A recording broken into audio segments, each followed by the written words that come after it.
ఇవాళ సుప్రీంకోర్టులో తిరుమల లడ్డూ కల్తీ వివాదంపై విచారణ జరగనుంది. మధ్యాహ్నం 3:30కు justice BR Gavai, justice KC విశ్వనాథ్తో కూడిన ద్విసభ్య ధర్మాసనం విచారణ జరుపుతుంది. చంద్రబాబు నిరాధారమైన ఆరోపణలు చేస్తున్నారని, వాస్తవాలు తేల్చాలని సుప్రీంకోర్టులో సుబ్రహ్మణ్య స్వామి పిటిషన్ దాఖలు చేశారు. స్వతంత్ర దర్యాప్తు సంస్థతో విచారణ చేపట్టాలని వైవి సుబ్బారెడ్డి పిటిషన్ వేశారు. ఈ కేసులో ప్రతివాదులుగా టీటీడీ, ఏపీ ప్రభుత్వం, కేంద్ర ప్రభుత్వాన్ని చేర్చారు. టీటీడీ తరపున సీనియర్ న్యాయవాది సిద్ధార్థ లూత్రా వాదనలు వినిపించారు.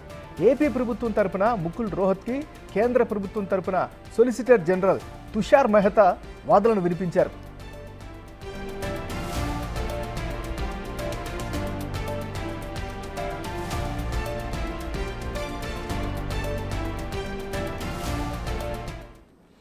ఇవాళ సుప్రీంకోర్టులో తిరుమల లడ్డూ కల్తీ వివాదంపై విచారణ జరగనుంది. మధ్యాహ్నం 3:30కు justice BR Gavai, justice KC విశ్వనాథ్తో కూడినటువంటి ద్విసభ్య ధర్మాసనం విచారణ జరుపుతుంది. చంద్రబాబు నిరాధారమైన ఆరోపణలు చేస్తున్నారని, వాస్తవాలు తేల్చాలని సుప్రీంకోర్టులో సుబ్రహ్మణ్య స్వామి పిటిషన్ దాఖలు చేశారు. స్వతంత్ర దర్యాప్తు సంస్థతో విచారణ చేపట్టాలని వైవి సుబ్బారెడ్డి పిటిషన్ వేశారు. ఈ కేసులో ప్రతివాదులుగా టీటీడీ, ఏపీ ప్రభుత్వం, కేంద్ర ప్రభుత్వాన్ని చేర్చారు. టీటీడీ తరపున సీనియర్ న్యాయవాది సిద్ధార్థ లూత్రా వాదనలు వినిపించారు. ఏపీ ప్రభుత్వం తరపున ముకుల్ రోహత్కి, కేంద్ర ప్రభుత్వం తరపున సొలిసిటర్ జనరల్ తుషార్ మెహతా వాదనలు వినిపించారు. ఇక ఇదే అంశానికి సంబంధించి మరింత తాజా సమాచారాన్ని మా రిపోర్టర్ శివ అందిస్తారు. శివ, రైట్, ఏమన్నారు? తిరుపతి లడ్డు కల్తీ వ్యవహారంపై ఈరోజు సుప్రీంకోర్టులో కీలకంగా విచారణ జరగబోతుంది. అంటే ఒకవైపు తీర్పు అనుకోవచ్చు, మరోవైపు దానికి అనుగుణంగానే కేంద్ర ప్రభుత్వం అభిప్రాయం తెలపాలంటూ కూడా గత విచారణ సందర్భంగా సొలిసిటర్ జనరల్ తుషార్ మెహతాకు సూచించారు. ఈరోజు కేంద్ర ప్రభుత్వం తన అభిప్రాయం తెలపబోతుంది. అయితే మొత్తంగా చూసుకుంటే ఏదైతే తిరుపతి లడ్డు కల్తీ వ్యవహారం ఏదైతే బయటపడిందో అప్పటి నుంచి కూడా దేశవ్యాప్తంగానే కాదు, ప్రపంచవ్యాప్తంగా కూడా హిందువులందరూ కూడా ఆందోళన వ్యక్తం చేస్తూ ఉన్నారు. అంటే మాంసకృతులతో కూడిన పశువుల కొవ్వు నుంచి తీసిన నూనెను వాడారు అనేది ప్రధానంగా ల్యాబ్ రిపోర్ట్లో వచ్చిందంటూ కూడా ఏపీ ప్రభుత్వం, అలాగే ఇటు ఏదైతే ల్యాబొరేటరీ నుంచి అయితే కల్తీ జరిగినట్లు నిర్ధారణ జరిగిందో ఈ నేపథ్యంలో అందరూ కూడా హిందువులందరూ కూడా ఆందోళన వ్యక్తం చేస్తున్నారు. దానికి సంబంధించి ఎవరికి వారు విభిన్న అభిప్రాయాలు వ్యక్తం చేస్తూ ఉన్నారు. గత ప్రభుత్వం ఇష్టానుసారం వ్యవహరించి కల్తీని వినియోగించిందనేది ప్రధానంగా అందరూ ఆరోపిస్తున్నారు.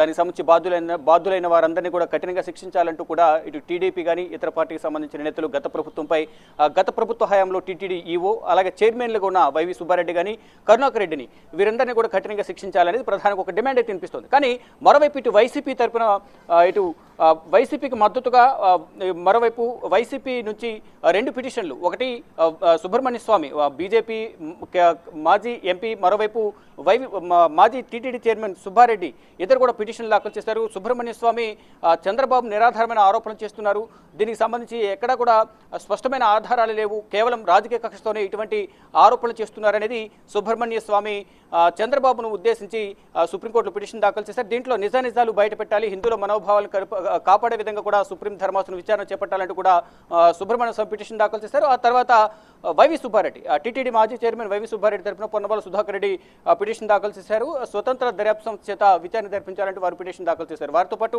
మరికొన్ని పిటిషన్లు దాఖలై మొత్తం 5 పిటిషన్లు దాఖలై దాంట్లో 3 పిటిషన్లు గత విచారణ సందర్భంగా విచారించారు. మరోవైపు ఇంకొక పిటిషన్ కూడా ట్యాగ్ చేశారు. మొదట ఈ కల్తీ వివాదం అనేది బయటకు వచ్చిన వెంటనే సురేష్ చౌహాన్కే, ఒక ప్రముఖ Hindi channel editor Suresh Chavhanke petition దాఖలు చేశారు. హిందువుల మనోభావాలను కాపాడాలి, ఇక్కడ ఏం జరిగిందనేది కూడా ప్రజలకు తెలియాలంటూ కూడా సుప్రీంకోర్టు ప్రధాన న్యాయమూర్తి ధనుంజయ్ యశ్వంత్ చంద్రచూడ్కు లెటర్ పిటిషన్ దాఖలు చేశారు. తర్వాత ఒకరు మొత్తం 5 పిటిషన్లు దాఖలు చేశారు.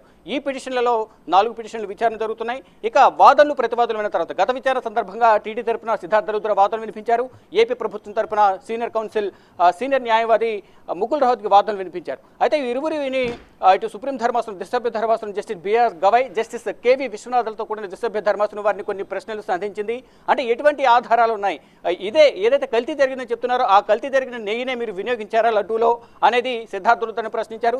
దానికి సంబంధించి సిద్ధార్థ లూత్రా కూడా అంటే ప్రజల నుంచి, భక్తుల నుంచి కొన్ని సూచనలు, కొన్ని అభిప్రాయాలు వ్యక్తపరిచారు. ప్రసాదంలో క్వాంటిటీ లేదు, అంటే క్వాలిటీ లేదు, రుచిగా లేదనేది వారు చెప్పారు, దుర్వాసన వస్తుందని కూడా వారు చెప్పారు. ఈ నేపథ్యంలోనే దానికి సంబంధించి ల్యాబ్కు పంపించాము. ఇటు గుజరాత్లోని ఎన్డీడీబీ ల్యాబ్ కూడా దీనిలో కల్తీ జరిగిందని తెలియజేశారంటూ కూడా సిద్ధార్థ లూథ్రా తెలిపారు.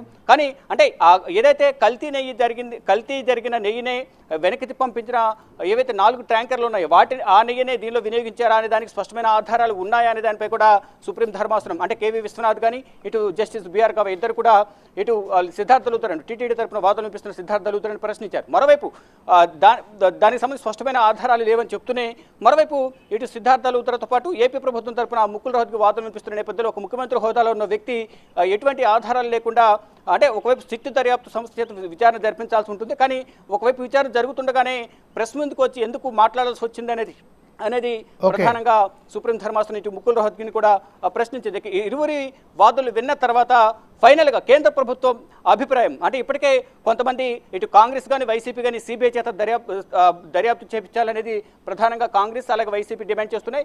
మరికొన్ని పార్టీలు స్వతంత్ర దర్యాప్తు సంస్థల చేత దర్యాప్తు చేపించాలని కోరుతున్నాయి. మరోవైపు ఇటు ప్రధానంగా జ్యుడిషియల్ ఎంక్వైరీ చేస్తారా లేదా ఇప్పుడు ప్రజెంట్ ఏదైతే ఏపీ ప్రభుత్వం సిట్తో దర్యాప్తు చేపిస్తుందో ఆ సిట్ను కంటిన్యూ చేస్తారా లేదా కేంద్ర ప్రభుత్వం అభిప్రాయం తీసుకుని కేంద్ర ప్రభుత్వం ఏం చెప్తుందనే దానిపై కూడా చూసుకుని మధ్యాహ్నం 3:30 ఈ ద్విసభ్య ధర్మాసనం ఎటువంటి తీర్పు ఇస్తుందనే దానిపై మాత్రం దేశవ్యాప్తంగానే కాదు ప్రపంచవ్యాప్తంగా కూడా సర్వత్రా ఉత్కంఠ నెలకొంది. మొత్తంగా చూసుకుంటే ఈరోజు ఎటువంటి తీర్పును వెల్లడిస్తారనే దానిపై కూడా చూడాల్సి ఉంది. అంటే ఇప్పటికే సిట్టు దర్యాప్తు కొనసాగుతున్న నేపథ్యంలో సుప్రీంకోర్టులో ప్రజెంట్ ఈరోజు తీర్పు ఉంది కాబట్టి ప్రజెంట్ దానికి సంబంధించి సిట్టు దర్యాప్తును నిలిపివేశారు. తర్వాత ఈరోజు సుప్రీంకోర్టు తీర్పు అనంతరం సుప్రీంకోర్టు ఏం తీర్పిస్తుంది అనే దానిపై కూడా చూసుకుని ఏపీ ప్రభుత్వం సిట్టు దర్యాప్తు కొనసాగిస్తుందా అయితే సుప్రీం ఆదేశాల మేరకు స్వతంత్ర దర్యాప్తు చేత అంటే సిబిఐ చేత విచారణ చేపిస్తారా లేదా జ్యుడిషియల్ ఎంక్వైరీ చేపిస్తారా అనేది కూడా చూడాల్సి ఉంది. మొత్తంగా చూసుకుంటే ఈరోజు మధ్యాహ్నం 3:30 కేంద్ర ప్రభుత్వం తరపున కేంద్ర ప్రభుత్వ ప్రతినిధిగా ఈరోజు వాదనలు వినిపించబోతున్న తుషార్ మెహతా కేంద్ర ప్రభుత్వ అభిప్రాయాన్ని ఏం చెప్పబోతున్నారు, కేంద్ర ప్రభుత్వం ఏం